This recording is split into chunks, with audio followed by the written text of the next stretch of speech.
La infalibilidad del magisterio ordinario del Papa es de fe divina. Resumen del artículo. En este artículo el P. Barbara demuestra que en términos de fe la posición de la FSSPX, la resistencia, es sajm, y los que, como los neo-veterocatólicos capillistas, rebajan el magisterio ordinario del Papa a su propio examen no es católica. Añade el autor a su exposición una refutación a una carta con argumentos 1000 veces refutados de contumaces dominicos de Abrillé. El trabajo tiene ya varios años, pero hoy es más vigente que nunca. Preámbulo al trabajo del P. Barbara por amor a la verdad. Este trabajo del P. Barbara es sencillamente excepcional entre todo lo que puede leerse sobre el tema. Su importancia la califico de trascendental desde dos puntos de vista. El primero es porque demuestra con una argumentación de la que nadie podría evadirse, que el magisterio ordinario pontificio es infalible y lo que es más, esta afirmación afirma ser de fe divina por estar inequívocamente fundada en la doctrina explícita evangélica dada por boca de nuestro Señor Jesucristo. Además, está expresado lo que el padre Barbara no cita de una manera infalible en el texto de la bula Licetea promulgada por Sisto IV, contra los errores de Pedro de Osma. El que éste se hubiere retractado de sus errores con anterioridad a la promulgación de la bula no resta un ápice de su vigencia a perpetuidad. El error es el siguiente condenado ex cátedra. Ecclesia Urbis Romanae Rare Poutast. Puede verse con el número 730 en los Densingen o en los falsificados, a partir del publicado por Karl Rahner en 1937, y los de ediciones recientes al cuidado de Unermann tales como el de 1854 que está en la barra lateral.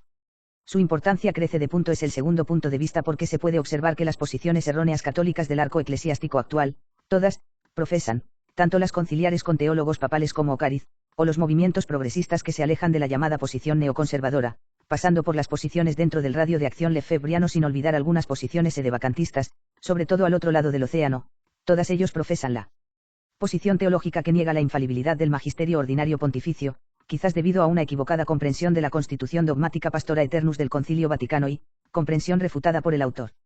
Esa es la razón por la que yo he llamado en alguna ocasión, a dicha posición herejía y madre de todas las herejías. Piense el lector si los extremos que pueden observarse en las posiciones antedichas, algunos en verdad extravagantes, serían posibles con una sumisión atenta y filial a la doctrina del magisterio ordinario de los papas, profesando su infalibilidad, simple verdad que aparece con claridad en los textos evangélicos citados por el autor del artículo, de fe divina, y también en la definición ex cátedra anteriormente citada, así como en la constante aceptación en toda la historia de la Iglesia. Roma locuta causa finita.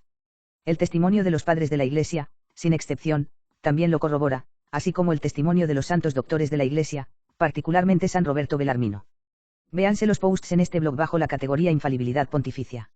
La profesión de la tesis desarrollada por el autor, también apoyaría la unidad y la fuerza de la resistencia ante la situación actual vivida en nuestros días, de una Iglesia conciliar chapoteando en la herejía.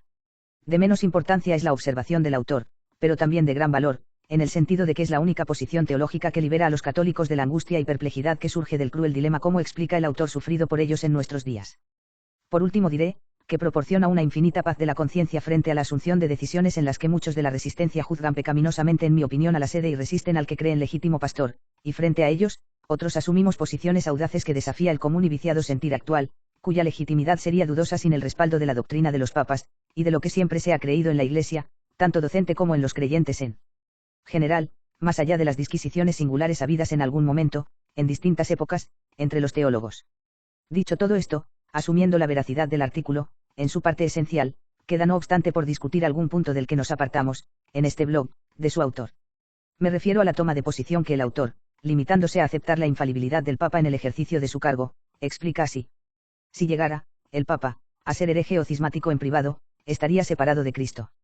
Al ser privada su culpa, la Iglesia no sabría que el ocupante de la Santa Sede no sería ya el vicario de Cristo. Entonces, en su gran misericordia, para con su esposa, en lugar de asistir al Papa, que lo sería solo materialmente, Cristo lo cegaría hasta tal punto, que llegaría a enseñar públicamente, oficialmente, un error. Y así, los que tienen fe viva podrían darse cuenta por un razonamiento muy simple que el Papa en realidad no sería Papa. He aquí el razonamiento. La infalibilidad del magisterio ordinario, enunciada claramente en la Escritura, enseñada por el magisterio de manera explícita y siempre creída en la Iglesia es una verdad de fe. Quien enseña oficialmente el error, por este simple hecho, se demuestra que no es y no puede ser Papa. Porque, repitámoslo para los más obstinados, se llegaría a la conclusión de que Cristo no es Dios. Nt. Pero ¿cómo sabríamos los fieles lo que eso no es un error, si la única norma es la enseñanza del Papa, que en la hipótesis de un falso Papa aunque tenido por tal, estaría enunciando un error? He extraído lo anterior del cuerpo del artículo, con la nota añadida por mí, porque es el punto del que yo y otros disentimos. Expongo nuestras razones que ofrezco a la consideración de los lectores, para su examen y si fuera posible lograr su aquiescencia. 1. Se compadece muy mal con las sentencias de Jesucristo al establecer la primacía de Pedro. A Simón Barjona, yo te digo que tú eres Pedro y sobre esta roca, estableceré mi iglesia, y contra ella, muy posiblemente la roca, no podrán las puertas del abismo. Es una promesa hecha a la persona de Simón, que promete la indefectibilidad de la fe de Pedro. Sin ella no se ve cómo iba a ejercer su función magisterial infalible. Yo he rogado por ti para que tu fe no falle. ¿Acaso hay algo que limite el poder omnipotente de esta oración del Verbo encarnado? La limitación sería en su cargo magisterial de confirmar a los hermanos. Pero no consta en absoluto. Además, ¿cómo podría confirmar Pedro a sus hermanos si él mismo hubiera sufrido el fracaso de su fe? 2 de enero. La hipótesis de haber caído en cisma o herejía cualquier papa por lo que dejaría, acepta el autor, ya de serlo el autor supone gratuitamente que Cristo en su gran misericordia le cegaría hasta tal punto, que le dejaría caer en graves errores en su magisterio público y oficial, lo a primera vista parece algo hasta blasfemo. Todas estas son varias suposiciones de las que no hay ninguna prueba. 3. Pero en ese hipotético caso, los que tienen fe viva, podrían darse cuenta que el Papa no es ya en realidad Papa, siguen las suposiciones, y adimas limitadas a los que tienen fe viva y los demás, por un razonamiento muy simple.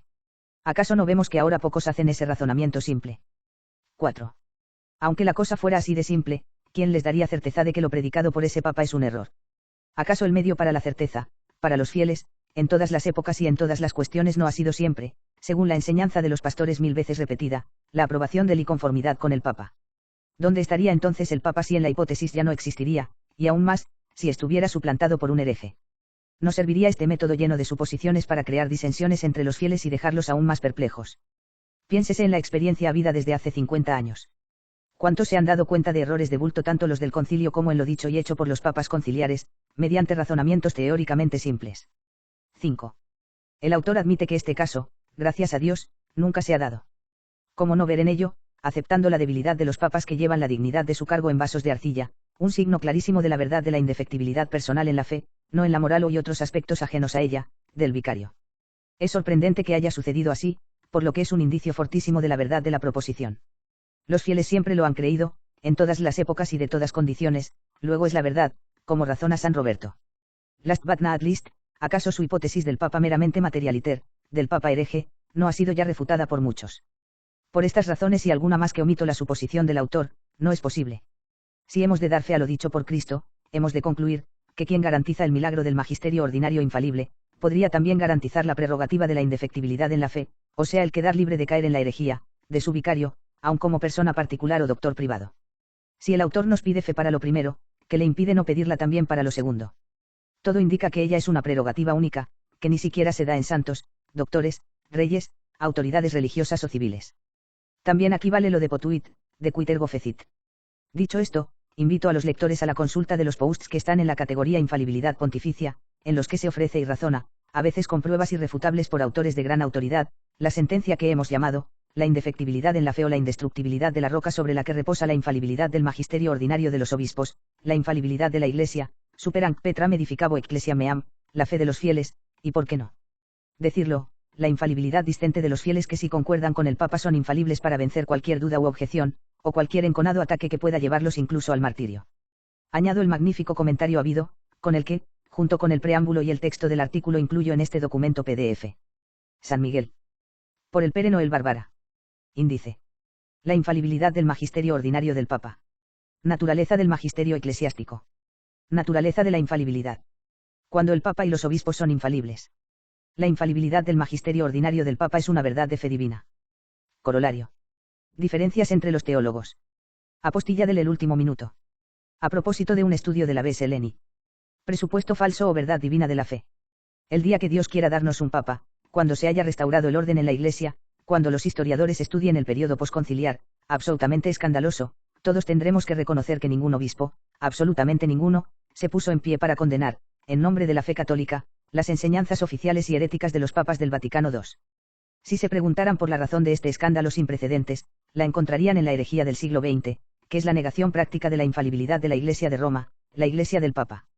En el número 2 de la revista Fortdans la FOUAI, segundo trimestre de 1988, llamé a esta herejía, la deformación de los dogmas. Allí dije. Después de la solemne definición de la infalibilidad personal del Papa, como ya no se podía negar el dogma sin salir de la Iglesia por herejía formal, los liberales se las arreglaron para neutralizarlo. ¿Cómo?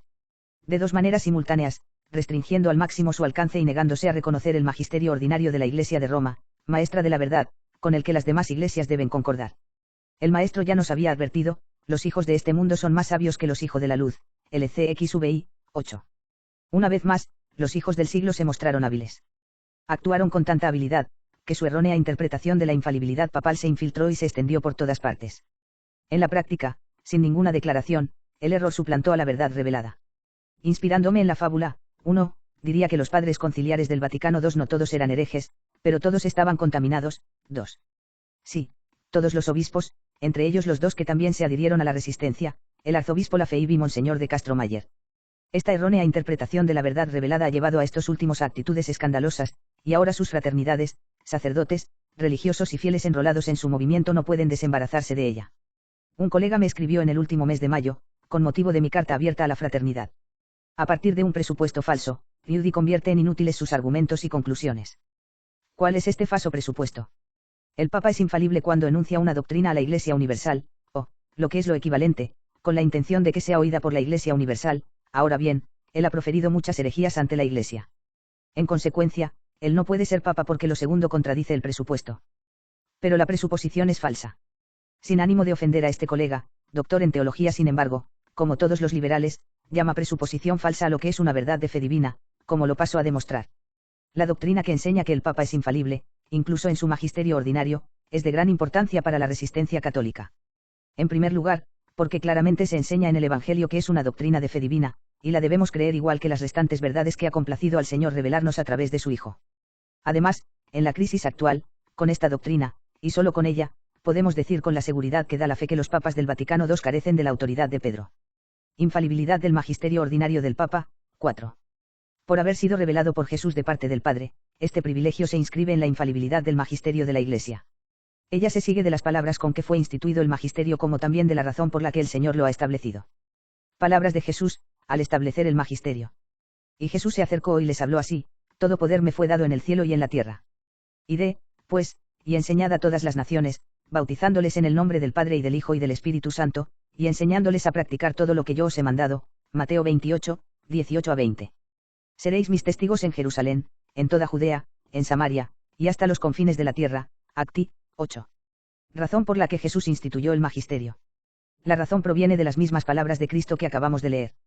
Para convencerse solo hay que dar a las palabras utilizadas su significado obvio. Con estas palabras, el Señor encarga a los apóstoles y a sus sucesores, ir por el mundo para informar con precisión, a los hombres de todas las naciones y de todos los tiempos, de todo lo que Él ha revelado por encargo de su Padre. En todas las circunstancias de tiempo y lugar, explicar a los hombres de todas las condiciones cómo debe practicarse todo lo que el Señor ha mandado. Con el fin de asegurar su salvación eterna. Dilema ineludible. Al leer estas palabras, enseñar a practicar todo, y sus requisitos, quien no crea será condenado, viene naturalmente a la mente una idea. Si su autor no fuera Dios mismo, sería un sádico o un insensato. De hecho, cuando uno conoce la inconstancia del corazón humano, la movilidad de sus resoluciones más reflexivas, las causas múltiples que afectan a su juicio y determinan sus convicciones, y cuando también conocemos, tal como la Escritura lo dice explícitamente y sin ninguna excepción, que todo hombre es mentiroso amnis homo mendax, Romanos 3, 4, a menos que Dios sea todopoderoso, que puede hacer todo de la nada.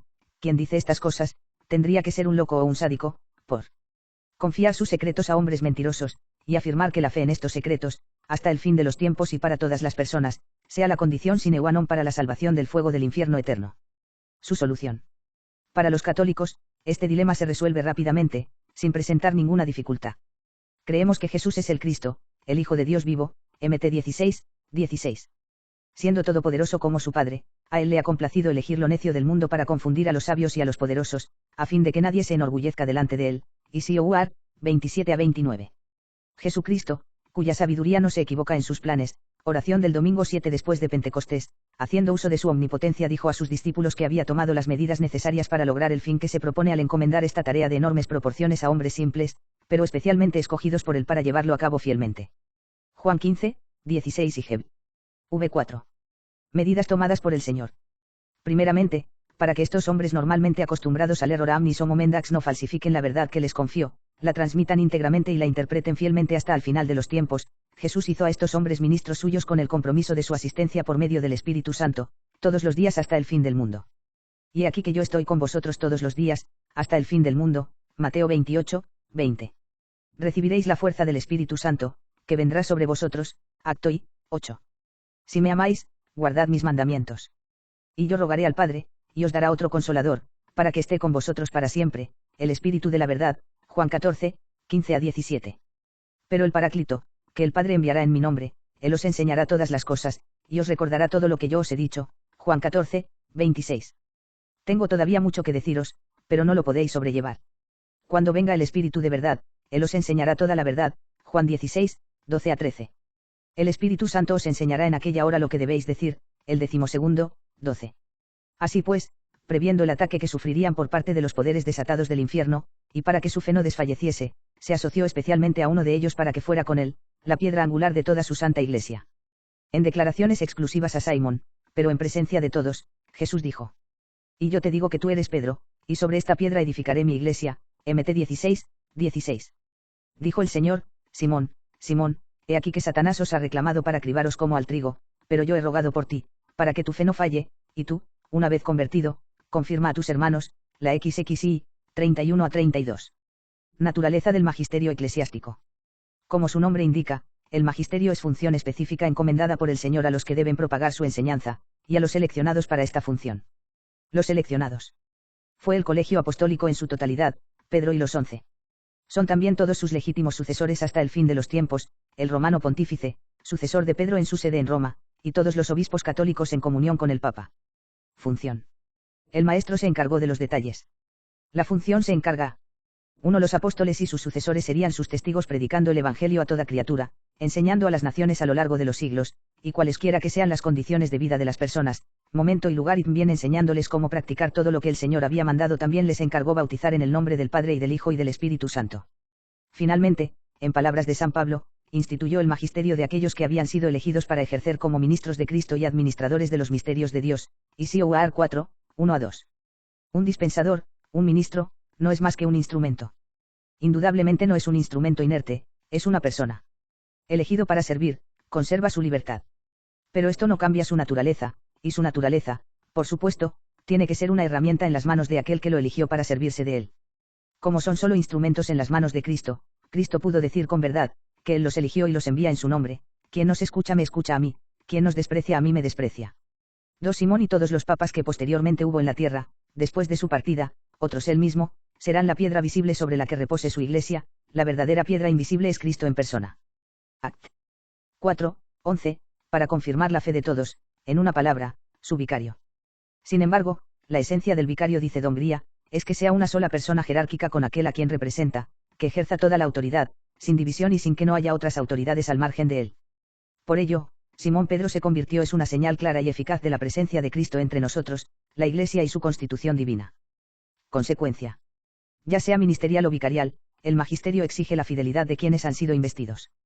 Se pide a los dispensadores, dice el apóstol, que se les halle fieles. Esta fidelidad inquebrantable del vicario y de los ministros de Cristo, al mismo tiempo que es la gloria de la Iglesia católica, atestigua que, desde el principio, el vicario y los ministros gozan de una especial asistencia divina en todo momento, y confirma la verdad de la infalibilidad del magisterio. Naturaleza de la infalibilidad. Los padres del Concilio Vaticano I, declararon, el Espíritu Santo no fue prometido a los sucesores de Pedro para que promulguen una nueva doctrina, sino que con su ayuda religiosamente guarden y expongan fielmente la revelación transmitida por los apóstoles, es decir, el depósito de la fe, Dens 1836. De esta precisión deriva la naturaleza de la infalibilidad. Es la preservación de cualquier error, de la que goza el ejercicio del magisterio, con la asistencia especial de Dios. En el Diccionario de Teología Católica Dublanchi precisa, en cuanto al magisterio establecido por Jesucristo en su Iglesia, está claro que la inerrancia provista por Dios, no es la simple inerrancia de hecho, incluso perpetuamente realizada, sino que es una inerrancia de derecho, en virtud de la cual la autoridad docente de la Iglesia se conserva libre de error con la ayuda sobrenatural que recibe del Espíritu Santo. 4. Col 2175. Dificultad. A estos hombres, que reciben una asistencia especial, Cristo los eligió solo como ministros de la dispensación de los misterios, es decir, para guardar santamente y exponer fielmente la fe. Por eso, son infalibles exclusivamente en este ministerio, en esta dispensación. Fuera del ministerio de esta dispensación, siguen siendo lo que son, hombres falables. Sin embargo, precisamente porque aparte de este ministerio siguen siendo hombres falables, su infalibilidad ministerial habitual presenta un desafío para nuestra mente. En efecto, ¿cómo admitir que hombres, que siguen siendo hombres con las pasiones desordenadas heredadas por el pecado original, y por tanto sujetos a error y a la mentira como todos los demás hombres a amnis homo mendax, como pueden ser infalibles en su ministerio al hablar o tomar la pluma para exponer o explicar la doctrina? Solución. Esta dificultad es solo aparente. El sentido común informado por la fe católica enseña que no es más difícil que Dios provea la transmisión completa y exacta del depósito de la fe, incluso hecha por hombres mentirosos, que el que haga surgir agua de una roca, ex. 17, 6, o hable por medio de una mula, numex exaiai, 28, o resucite a un muerto, que huele ya mal, Juan 11, 39. En este sentido, el ángel Gabriel fue categórico: no hay nada imposible para Dios, Dei, 37, y la Iglesia nos hace cantar cada domingo en las vísperas, Deius nouste autem in sila, omnia quecum que voluit fecit. Nuestro Dios está en los cielos. Lo que quiere Él lo hace, Sal 113,11. Sí, lo repito en la confianza de ser comprendido por una mente creyente y recta, la infalibilidad del magisterio ordinario no presenta dificultades mayores que las que hallamos en cualquier otro misterio divino. ¿Qué prueba tenemos para admitir, a pesar de las dificultades normales en su aceptación, la existencia de un solo Dios en tres personas iguales y distintas? O que una mujer sea madre permaneciendo virgen, antes, durante y después del parto. O que creamos en la presencia real no simbólica o moral de Cristo en un trozo de pan consagrado. Para estos dogmas y todos los misterios revelados por Cristo, comprendida la infalibilidad del magisterio ordinario, solo se tiene que proporcionar una prueba, el Maestro lo dijo. En cada uno de los misterios que profesamos, podemos y debemos decir con seguridad, credo quicit dixat Dei filius, niloc verbo veritatis verius, ene deladoro te divout. Nada más verdadero, nada más cierto que la palabra de Dios. Y así como creemos en los misterios de la esencia divina, en la maternidad virginal de María, en la presencia real de Jesús en la Eucaristía y en todo aquello que ha tenido a bien revelarnos, creemos por la misma razón que los hombres que constituyen el magisterio de la Iglesia, por una ayuda sobrenatural recibida del Espíritu Santo, son infalibles y están preservados del error, cada vez que llevan a cabo aquello para lo que Jesús los escogió, dar testimonio de Cristo enseñando lo que Él, Señor, ha revelado a los hombres, enseñando a practicar lo que Jesús ordenó. Cuando el Papa y los obispos son infalibles.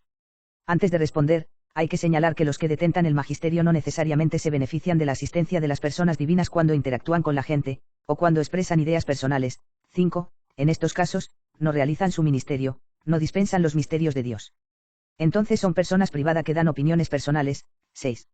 Los titulares del magisterio, el Papa y los obispos en comunión con él gozan del privilegio de la infalibilidad, cuando actúan como ministros de Cristo, dispensando los misterios de Dios. No lo hacen una vez o dos veces por siglo, sino todos los días. Escuchemos filialmente a Pío XI, lo que nos dice con su autoridad infalible.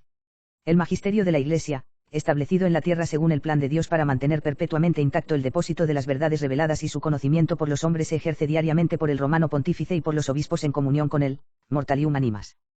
Pío XII no habló de otra manera. Pero si las preocupaciones del gobierno de la Iglesia son grandes y muy numerosas, el pontífice no olvida el ministerio de la palabra que Pedro consideraba como el principal de sus deberes de apóstol junto con la oración. ¿Acaso Cristo no le dijo a él y a los otros discípulos, id y predicad a todas las naciones lo que yo os he enseñado? Sin duda, sobre todo ejercemos esto cuando en ocasiones solemnes, nos dirigimos a toda la Iglesia y a los obispos, nuestros hermanos en el episcopado, cuando ejercemos el ministerio. Sin embargo, no somos el padre de todos, incluso de los más humildes, somos el pastor no solo de las ovejas madres, sino también de los corderos. ¿Cómo podremos abandonar el ejercicio simple y sagrado del ministerio de la palabra, dejar de llamar a nuestros hijos directamente con nuestra propia voz? Enseñando lo que nos dijo Cristo nuestro Señor. Discurso a los jóvenes esposos, 01/21/1942. Cuando el Papa expresa una idea personal, debe remarcarlo. En el pasado, ellos nunca han dejado de especificarlo.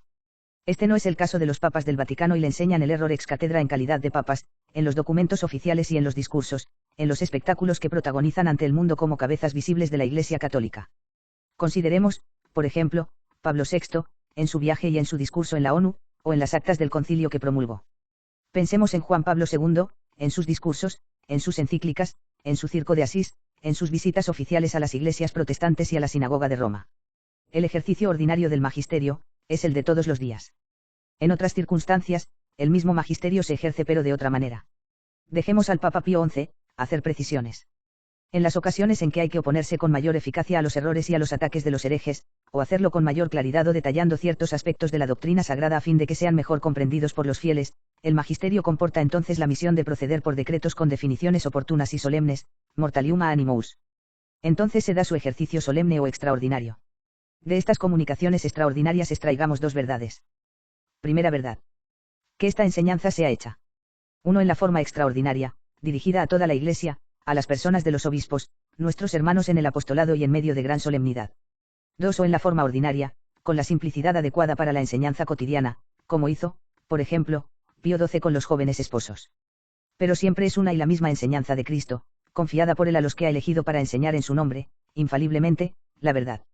El mismo Pío XII declaró: a los que enseñan con el magisterio ordinario, se aplica la palabra quienes os escuchen a mí me escuchan, humani generis. Segunda verdad.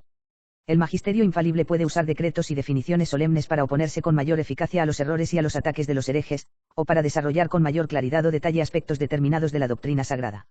Sin embargo, no solo en los decretos y definiciones solemnes es infalible. El magisterio es infalible ante todo para enseñar sin error los misterios de Dios, lo cual lo hace todos los días, nos asegura Pío XI. Si fuera cierto lo contrario, si solo fueran infalibles los decretos y definiciones, dogmas, dado que esta enseñanza se practica todos los días, se llegaría a la conclusión de que se proclaman todos los días, si no verdades nuevas, al menos nuevos dogmas. Esta aclaración era necesaria para aclarar a los que se resisten a admitir la infalibilidad del magisterio ordinario del Papa, porque, para ellos, aceptar esta doctrina supondría reconocer, en cada palabra del Papa, el valor de una definición dogmática. La infalibilidad del magisterio ordinario del Papa es una verdad de fe divina. Esta manera de exponer la infalibilidad del magisterio ordinario del Papa va en sentido contrario de todo lo que se enseña sobre el mismo tema en la Iglesia Oficial del Vaticano II, en la Sociedad de San Pío X y en todas las capillas del movimiento lefebrista. NT y también, a lo que yo pienso, en muchas capillas sedevacantistas. Sin argumentos en contra de la prueba de esta verdad, pero sin atreverse a volverse atrás ante los ojos de sus fieles, los sacerdotes que mantienen este error intentan escabullirse diciendo: esta manera de concebir y exponer la infalibilidad del magisterio del Papa, podría ser verdad, pero siendo algo nuevo y peculiar de Forstans la FOUAI, no es más que una opinión. Pues no. Esta forma de concebir y exponer la infalibilidad del magisterio de la Iglesia de Roma, es decir, del Papa, no es una nueva sentencia. Está claramente en el Evangelio, es una doctrina de fe divina. La Iglesia siempre lo ha entendido en el sentido que he descrito, y ha expresado su fe en esta verdad diciendo desde tiempo inmemorial: Roma locuta est causa finita est. He aquí la prueba de esta afirmación. La extraigo de la práctica de la Iglesia que cree, de la doctrina de la Iglesia docente, e incluso del comportamiento de los herejes. Prueba sacada de la práctica de los creyentes de la Iglesia. Esta filial sumisión de los creyentes en la Iglesia solo se explica por una creencia constante entre los fieles católicos: el vicario de Cristo no puede errar cuando enseña religión. Siempre y en todas partes los fieles de la Iglesia católica se distinguieron de los otros cristianos por su obediencia al Papa. Por ello, incluso en tono de burla, los no católicos los llamaban y aún los llaman papistas. A su vez, esta creencia se explica por el hecho de que en la Iglesia católica, así como los sermones de catecismo del domingo, fue enseñado siempre que el Papa era infalible en todo aquello que mira a la religión. Cuando se enseña las verdades que hay que creer, la moral que hay que practicar o las devociones que hay que cultivar, el Papa no puede errar, ya que Jesús ha prometido asistirle todos los días hasta el fin del mundo. ¿Cuántas veces se nos ha dicho que quien escucha las enseñanzas del Papa es al mismo Jesús a quien escucha? Porque Jesús ha dicho a los que envió: quien a vosotros escucha a mí me escucha, quien a vosotros desprecia a mí me desprecia. Prueba sacada de la doctrina de la Iglesia docente. Los obispos católicos han reconocido siempre en la Iglesia de Roma, maestra de todas las iglesias, y en su jefe, el Papa, la regla próxima y viva de la fe a la que tenían que adaptar la suya propia. Como no intento escribir un tratado teológico, solamente voy a dar algunas citas. Servirán para dar testimonio de la verdad de esta afirmación. A finales del siglo II, en un texto ya clásico, San Ireneo dijo que la regla de fe más segura es estar de acuerdo con la Iglesia de Roma, la más grande, la más antigua, la más famosa todas, fundada por los gloriosos apóstoles Pedro y Pablo. Con esta Iglesia todas las iglesias y todos los fieles sobre la tierra deben concordar, debido a su excelente y principal preeminencia. Gracias a ella todos los fieles esparcidos por toda la tierra han conservado la tradición venida de los apóstoles. Bertoldo Ultane, resumen de la patrística, p. 117. En el siglo VII, los padres del Concilio Ecuménico V, 3 de Constantinopla, 680 a 681, escribieron al Papa Agatón: a ti, obispo de la primera sede de la Iglesia Universal, nos abandonamos para saber lo que hemos de hacer, porque tú estás establecido sobre la roca firme de la fe. En su respuesta, el Papa afirma que según lo prometido por el Señor, la fe de la Iglesia romana se ha mantenido inquebrantable y por eso todas las iglesias católicas siempre han ido en pos de la autoridad de la Santa Sede.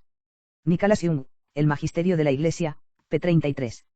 Para concluir con estos testimonios sacados de la práctica, 7, de la Iglesia docente, he de recordar que en el Concilio Vaticano I. 1.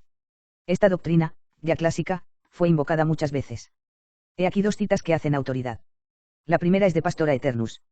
Antes de definir la perpetuidad del primado del bienaventurado Pedro, la Constitución dice: por tanto volverse a la Iglesia de Roma, por razón de su origen superior, San León Magno, siempre ha sido necesario a todas las iglesias, es decir, a los fieles de todo el mundo, para ser una sola cosa con esta Santa Sede, de la que derivan los derechos de la venerable comunión, San Ireneo, como miembros unidos a la cabeza, formando un solo cuerpo.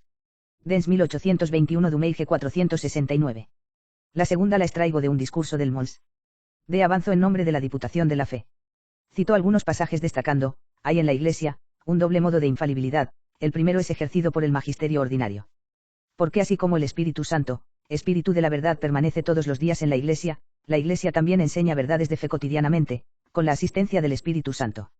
Ella enseña verdades bien sean las definidas, bien sean las explícitamente contenidas en el depósito de la revelación, pero aún no definidas, o, finalmente, las que son objeto de una fe implícita. Estas verdades la Iglesia las enseña todos los días, tanto por el Papa principalmente, como por los obispos en comunión con él.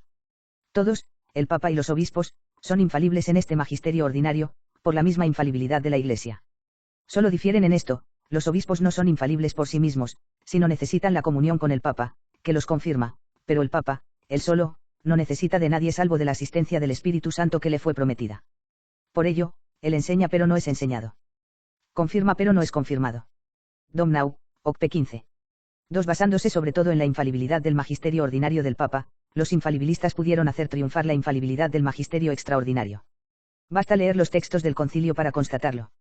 La invocación hecha por uno u otro de sus reporteros a la tradición romana como regla de fe, como suficiente en sí misma, está en el texto del capítulo 4, donde hallamos la enseñanza de la Santa Sede en pie de igualdad con los decretos de los concilios, lo que sería suficiente para darnos garantías de que la tradición se reconoce como regla de fe en la enseñanza ordinaria de la Santa Sede, tradición, de la que se disfrutaba con una tranquila posesión, precisa Domnau, de quien hemos tomado el argumento. Prueba extraídas en su contrario. Añado esta prueba sobre todo para mostrar con qué responsabilidades cargan la fraternidad de San Pío X, los sacerdotes, religiosos enseñantes y todos aquellos que no admiten la infalibilidad del magisterio ordinario, expresado todos los días por el Papa y los obispos en comunión con él. Si me permito darla es porque un verdadero Papa lo ha hecho, antes que yo. Escúchenlo. Por tanto, siempre que la palabra de este magisterio dice que una verdad forma parte de la doctrina divinamente revelada, 8, todos deben con certeza tenerla por verdadera, porque si fuera errónea, se seguiría que Dios mismo es el autor del error de los hombres, lo cual es evidentemente absurdo. Luego, citando a Ricardo de San Víctor, el Papa añadió: Señor, si estamos equivocados, eres tú el que nos has engañado. Lian 13, Satis Cognitum. Sí, debemos tener el valor de decirlo. Si los papas del Concilio Vaticano II, que oficialmente enseñaron el error a toda la Iglesia por más de un cuarto de siglo, siguen siendo formalmente papas, avalados por la autoridad de Pedro, que hace su enseñanza diaria infalible, oficialmente pudieran haber enseñado el error a la Iglesia universal, sería en la práctica reconocer o que Jesús nos engañó al asegurar que Él y el Espíritu Santo estarían con los suyos hasta el final de los tiempos, cuando dijo: a quienes envió los que a vosotros oyen a mí me oyen. O que se había equivocado al anunciar algo que no pudo conseguir, ya que de hecho vemos lo contrario de su promesa. En ambos casos, sería equivalente a decir que no es la verdad, por lo que no es Dios. Esta absurda blasfemia necesariamente conduce al error de los que niegan la infalibilidad del magisterio ordinario, 9, que se ejerce todos los días por el romano pontífice y los obispos en comunión con él. Confirmación. Veritas liberavit vos. La verdad os hará libres. Juan, agosto de 1932. Esta afirmación del maestro confirma nuestra comprensión fundamental de la infalibilidad papal. En efecto, a la inversa del absurdo a que lleva el rechazo del dogma, esta afirmación libera completamente a las almas católicas, lo que demuestra, según las palabras de Jesús, que esta declaración es verdad. En primer lugar, ofrece una explicación al problema de fe que los papas del Concilio Vaticano II plantean a la conciencia católica. Además, proporciona a nuestra resistencia la posibilidad de servir con eficacia a la Iglesia al despojar de autoridad a todos estos papas, que lo son solo en apariencia. Sí. Firmemente creemos y proclamamos en voz alta: el Maestro no nos ha engañado al asegurarnos que el vicario actuando como papa, no enseña el error. No solamente no nos ha engañado al prometernos esto, sino que dio a los que creen en su palabra un medio tan fácil como absoluto para distinguir al auténtico pastor del mercenario. El Papa, como sabemos, no es un robot. Aunque ninguna dignidad en la tierra iguala a la del vicario de Cristo, los papas la llevan en vasos de arcilla, 2 IOUAR 4:7. Al llegar a ser vicario de Cristo, como se sabe, el Papa recibe de Dios, no solo una ayuda especial y constante todos los días hasta el fin del mundo, sino también luces y gracias proporcionadas a sus necesidades. Nunca podremos repetirlo bastante: el Papa nunca podría cometer pecados de herejía o cisma en el cargo oficial cotidiano, del magisterio ordinario. Si llegara a ser hereje o cismático en privado, estaría separado de Cristo. Al ser privada su culpa, la Iglesia no sabría que el ocupante de la Santa Sede no sería ya el vicario de Cristo. Entonces, en su gran misericordia, para con su esposa, en lugar de asistir al Papa, que lo sería solo materialmente, Cristo lo cegaría hasta tal punto, que llegaría a enseñar públicamente, oficialmente, un error. Y así, los que tienen fe viva podrían darse cuenta por un razonamiento muy simple que el Papa en realidad no sería Papa. He aquí el razonamiento. La infalibilidad del magisterio ordinario, enunciada claramente en la Escritura, enseñada por el magisterio de manera explícita y siempre creída en la Iglesia, es una verdad de fe. Quien enseña oficialmente el error, por este simple hecho, se demuestra que no es y no puede ser papa. Porque, repitámoslo para los más obstinados, se llegaría a la conclusión de que Cristo no es Dios. Nt. Pero ¿cómo sabríamos los fieles lo que eso no es un error, si la única norma es la enseñanza del papa, que en la hipótesis de un falso papa aunque tenido por tal, estaría enunciando un error? Objeción. Este razonamiento no convierte en certeza lo que es solo una opinión. La Iglesia nunca se ha pronunciado sobre la pérdida del pontificado del papa caído en herejía. Respuesta. Si la Iglesia nunca se ha pronunciado oficialmente sobre este asunto, es porque en 20 siglos, este problema nunca ha surgido. En las discusiones sobre esta posibilidad los teólogos nunca han llegado a aceptar la hipótesis de un papa caído en la herejía. Para nosotros, el evento se convirtió en realidad. Nos encontramos ante un hecho innegable.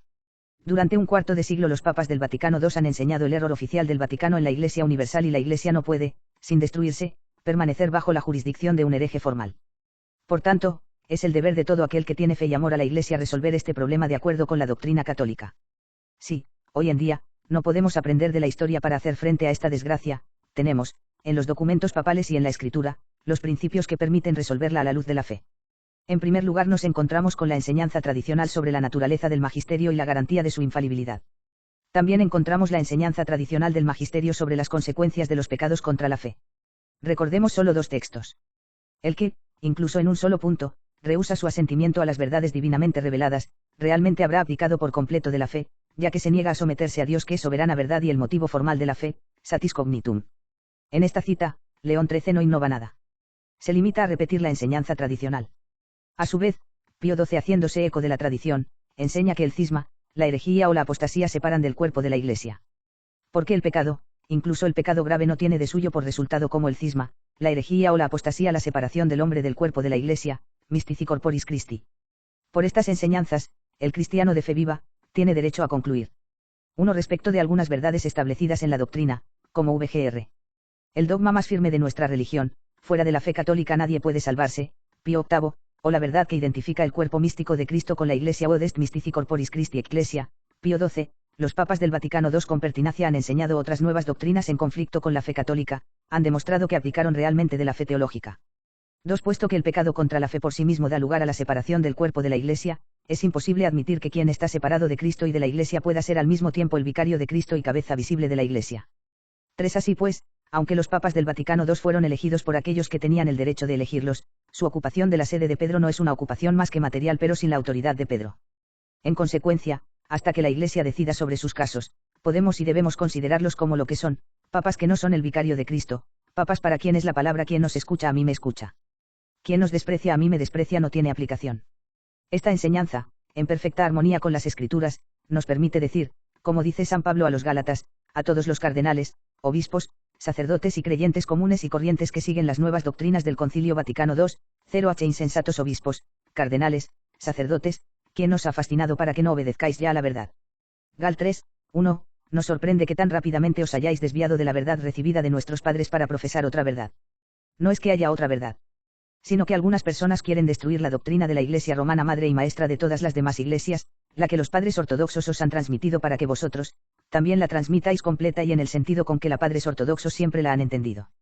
Además, con la misma seguridad que tuvo el apóstol, podemos decir de aquellos que predican una doctrina nueva, sin anatema. Corolario. ¿Cómo explicar las diferencias de los teólogos sobre este punto de la doctrina?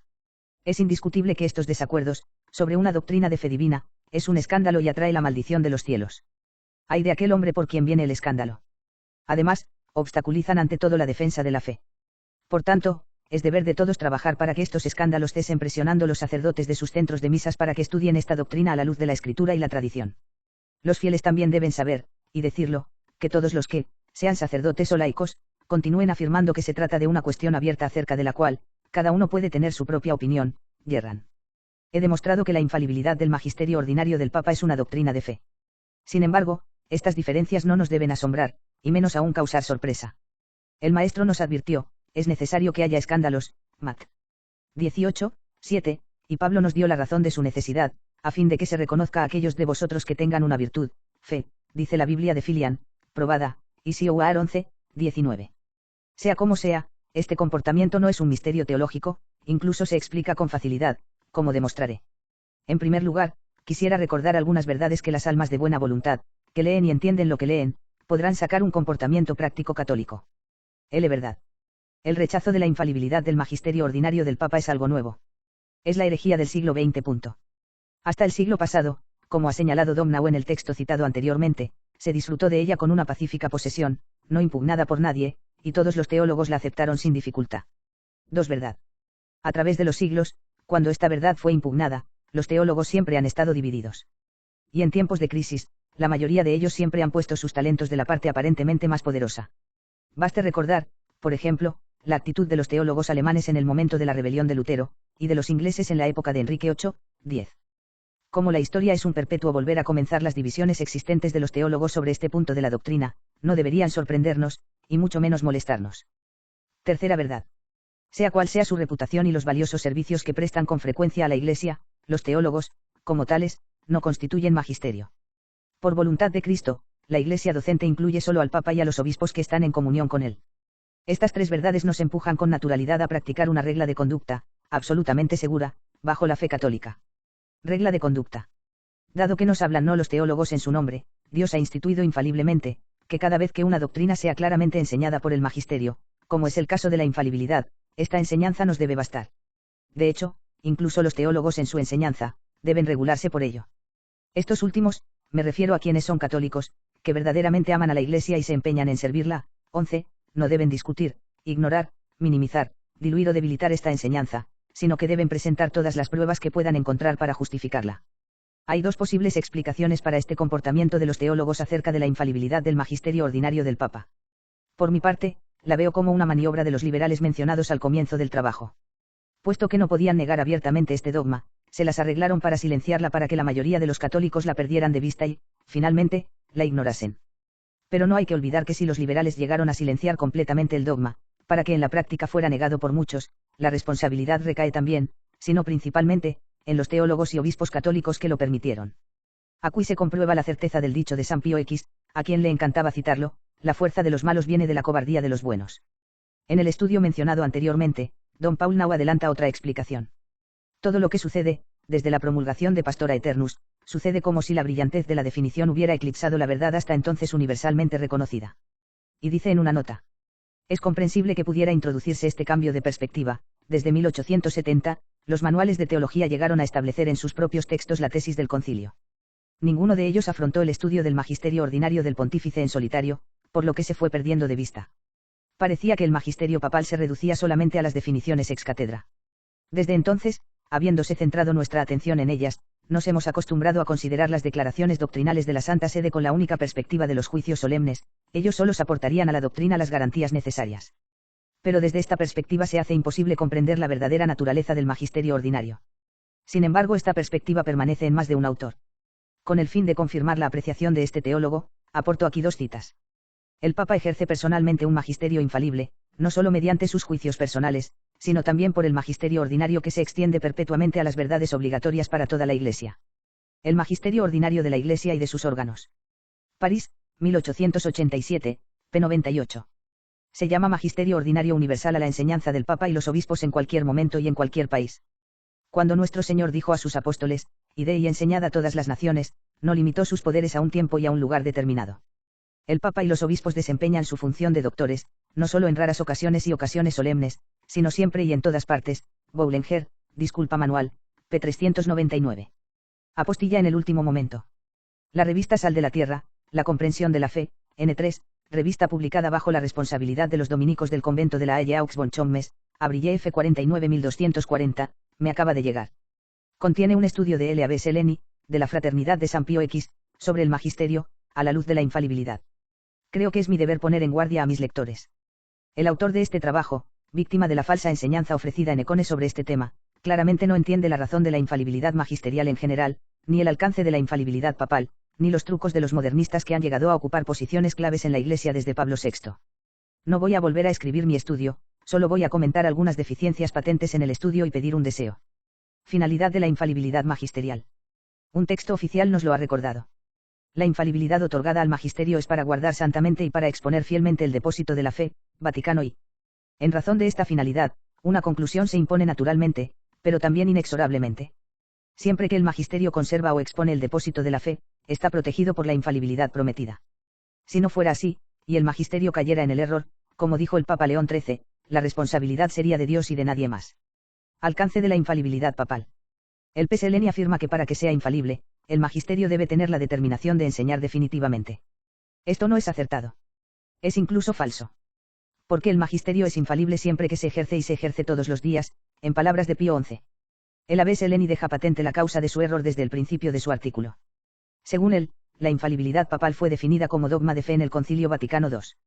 Trucos de los modernistas que han acaparado los puestos claves en la Iglesia desde la llegada de Pablo VI. El Señor nos ha prevenido de la habilidad que tienen los hijos de las tinieblas en sus negocios. Tenemos en cuenta esta advertencia. Por ejemplo, por el mero hecho de que se diga del Concilio Vaticano II ser un concilio pastoral, para este sacerdote y para muchos otros, el concilio no está protegido por la infalibilidad y podría enseñar el error sin dejar de ser magisterio. Esta afirmación no es más cierta que la anterior. En efecto, el Concilio Vaticano I no definió el hecho simple de que el Papa goza de infalibilidad. Definió un aspecto de la doctrina de la fe que entonces era rechazada, la infalibilidad personal del Papa en su magisterio extraordinario. Pero la infalibilidad del magisterio ordinario no era cuestionada. Como dijo Domnau, entonces se la aceptaba con una tranquila posesión.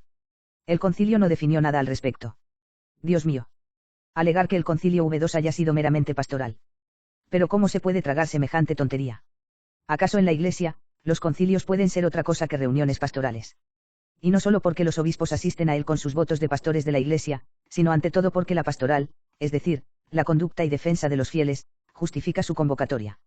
Como ya he señalado con frecuencia a los obispos, en la Iglesia un pastor que no es al mismo tiempo maestro y doctor, tal vez sirva para guardar vacas, no para llevar una diócesis. Además, es cierto que el Vaticano II haya sido solo pastoral. Sin duda, Pablo VI lo dijo, pero en una audiencia simple de los miércoles. Sin embargo, que yo sepa, ninguno de los que fueron engañados por esta gruesa mentira y lo repiten como dogma de fe, no ha dudado ni por un instante que, en esa audiencia simple, Pablo VI gozaba de infalibilidad hablando ex cátedra. Para descubrir el engaño de esta alegación y rendirse a la evidencia basta con leer los textos oficiales. De todos los concilios, el Vaticano II fue el menos pastoral y más doctrinal, hasta el punto de que incluso Pablo VI pudo decir, el Concilio Vaticano II fue mayor que el de Nicea. Contrariamente a lo que piensa el padre Seleni, lo diga o no, la enseñanza de un concilio promulgado por el Papa es magisterio extraordinario. Por esta sola razón, no puede contener error doctrinal, ya que está necesariamente protegido por la infalibilidad. Cumplía el Vaticano II las condiciones suficientes para que la enseñanza sea clasificada automáticamente entre aquellas del magisterio infalible extraordinario. Basta con leer los documentos oficiales, especialmente la fórmula solemne con que terminan justo antes de la firma del Papa y de los padres, para responder afirmativamente y estar convencidos de que la historia del concilio pastoral es en realidad una trampa o, si se prefiere, una añagaza de los subversivos para cloroformizar a los padres y hacerles respaldar todos sus errores. Razonamiento de la fe, post factum. Con el Concilio Vaticano II, nos encontramos frente a un hecho. Convocado el concilio por un papa y presidido por sus representantes, sus decretos fueron promulgados regularmente por una persona que, en apariencia por lo menos, era el papa. Este concilio se clausuró hace mucho tiempo. Ahora es ya un hecho histórico. Santo Tomás dice con razón, ningún principio se mantiene frente a hechos contrarios. Esta es la doctrina católica, debemos creer con fe divina y católica todas las verdades contenidas en la palabra de Dios escrita o transmitida por la tradición y que la Iglesia, mediante un juicio solemne o por su magisterio ordinario y universal, propone como reveladas por Dios. El principio es que el Concilio Vaticano II, al ser un concilio ecuménico, no puede enseñar el error doctrinal. El hecho contrario es que los textos promulgados por el Concilio Vaticano II contienen errores varios. Siguiendo a Santo Tomás, deberíamos concluir con normalidad que el principio, infalibilidad del magisterio, desmentido por el hecho contrario, no se tiene en pie. La fe teologal se opone a tal conclusión. En efecto, aquí, la verdad del principio está garantizada por la veracidad de Dios, que es absoluta. Pero la veracidad de Dios no suprime el hecho. Permanece en su materialidad y no puede eludirse. ¿Cómo salir de la contradicción? Tendremos que negar la contradicción con un razonamiento estúpido, o liberaremos las conciencias mediante un razonamiento apoyado en la fe. Razonamiento estúpido. Es el que hacen todos aquellos que al no tener una fe probada, se dejan conducir por el sentimiento. Ellos someten los principios a múltiples contorsiones para adaptarlos a sus prejuicios y salvar así arbitrariamente las apariencias. Por desgracia para ellos, los partidarios de esta salida, se hunden inevitablemente en el absurdo blasfemo que mencioné anteriormente y en el libre examen. Además se ven obligados a juzgar sin cesar a una autoridad que reconocen como tal, pero a la que al final no pueden honestamente someterse si quieren seguir siendo católico. Razonamiento de la fe. Esta es el razonamiento no solo de los que poseen la virtud de la fe, sino de los que tienen esta virtud como guía de su comportamiento. Puesto que están acostumbrados a respetar la ley, saben que la ley prohíbe resistir a la autoridad. Pero tampoco olvidan que por razón de la misma virtud teologal de la fe deben rechazar las novedades del Concilio Vaticano II. Comprenden entonces, a la luz de la fe, que los responsables de las doctrinas erróneas, que no pueden aceptar, no son y no pueden estar investidos por Dios de la autoridad de la que se han desviado. El problema surgido a la conciencia católica del Concilio Vaticano II, queda de este modo resuelto conformando el principio con los hechos. A pesar de todas las apariencias contrarias, el llamado Concilio del Vaticano II no era ni podía ser magisterio de la Iglesia Católica. El Papa que lo aprobó no ha podido ser investido de la autoridad de Pedro, que es la esencia del papado. Por esto, repetimos, los que usan este razonamiento tienen una certeza de fe. Último deseo. Que la B.S. a quien envío esta crítica de su trabajo, tenga el valor de aceptar la verdad o la caridad de refutar teológicamente el mío. Se lo envío con prioridad. Notas. 1. Jan de la Fontaine, los animales enfermos de la peste. 2. Ayer, el arzobispo Lafeib, Monseñor de Castro Mayer, ahora la Sociedad de San Pío X con todos los sacerdotes, religiosos y religiosas que se encuentran a su paso, todo fue a pique en este punto crucial. 3. 1 de mayo de 1992. 4. Hemos leído con provecho que he publicado sobre este tema, en particular, Firmes en la Fe, N1 y 2 de 1988. 5. Cuando un papa expresa una idea personal, debe decirlo. En el pasado, aquellos de entre ellos que nunca han dejado de especificar. 6. No es el caso de los papas del Vaticano y le enseñan error ex cátedra, como los papas en los documentos oficiales y los discursos, en los actos espectaculares que representan, con los ojos del mundo, como cabezas visibles de la Iglesia Católica. Consideremos, por ejemplo, Pablo VI, en su viaje y su discurso en la ONU, las actas del concilio que ha promulgado. Para Juan Pablo II, en su discurso, sus encíclicas, su circo de Asís, sus visitas oficiales a las iglesias protestantes y la sinagoga de Roma. 7. El papel de la Iglesia romana, escribe Domnau, fue reconocido por los propios galicanos, es el privilegio de la Iglesia romana, un privilegio de ninguna otra iglesia particular, el representar por sí sola, a la Iglesia universal, dijo Pierre de Ailly. 8. Usipi nota 10. 8. El Vaticano II no lo duda al afirmarlo en el Decreto de la Libertad Religiosa. Declaratio de Libertate Religiosa, no 12. 9. ¿Cuántas religiosas, contemplativas, enseñantes o activas, son engañadas en este punto? ¿Cómo no comprenden que al seguir obstinadamente la posición aberrante de Mons Lafeib y de su fraternidad, de forma indirecta, niegan la divinidad de su esposo? 10. En la resistencia al Concilio Vaticano II, el partido más numeroso está formado por la fraternidad del arzobispo Lafeib. ¿Qué hay de sorprendente al ver al grupo más numeroso de teólogos después de él inclinarse y tratar de defender su posición, insostenible en términos de fe, repitiendo 20 veces los argumentos refutados? En tiempos de crisis, incluso entre teólogos, la parte gregaria de los hombres llega a sobresalir. Monseñor dijo se convierte en la mayor prueba. El Abbé Froeli una vez escribió en su informe, si Monseñor dice que la Tierra es cuadrada, los tradicionalistas de un extremo al otro de la Tierra, dirán que la Tierra es cuadrada. 11. Y aquí 2 citas para los teólogos que desean servir a la Iglesia en la crisis actual. La primera es la de Pío XII. Si los papas en sus actos juzgan expresamente sobre una cuestión que antes era controvertida, todo el mundo entiende que este asunto, en la mente y la voluntad de los pontífices, ya no se considera como cuestión abierta entre teólogos. Dens 2313. moimunamblog.com